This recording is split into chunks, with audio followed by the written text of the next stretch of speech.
دوستانو السلام علیکم ورحمت الله تعالی وبرکاتو. یو ملګری د پیروخیل شریف نه لنډی کوتل نه حاجی زرولی خان صاحب سوال کړی دی چې ما یو خوب لیدلی دی او هغه خوب په دغه صورت باندې دی چې ما ته وویلی شي چې راشه او ته د جمع دپاره اقامت وکړه. چې زه په منډه باندې راشم او زه د جمع دپاره اقامت وکم. ماشاءالله حاجی صاحب ډېر ښایسته او زبردست خوب تا لیدلی دی. رب العالمین به د تا په دې عمل کې نورم دینداری زیاتوي او رب العالمین به د لوی خبر نه دی الله وساته.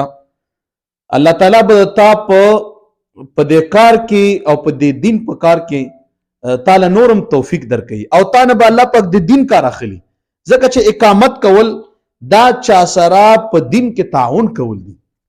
اقامت کول دا د خپل دیندارۍ ثبوت دی. اقامت کول بل چا ته خیر رسولو، ځکه چې اقامت ته کوي دا غونډه جمع ودرېږي. نو رب العالمین به تعالی د خدمت خلق توفیق درکوي او کوشش کوه چې سم کوي دا ترتیبات دا معمولات د تا ټیک دي او ته هم دغسې په دیني جذبه کې سرشار اوسېږه. رب ذوالجلال مو خوشحاله که. دغسې خوب چې چام لیدلی وي، که اذان وي او که اقامت وي، الله تعالی به د دین خدمت په ترې اخلي او دی به د نورو خلکو دپاره د رهنما غوندې حیثیت ادا کوي. نو دا یو خوب درته بیان مو کړو. جزاکم الله خیر.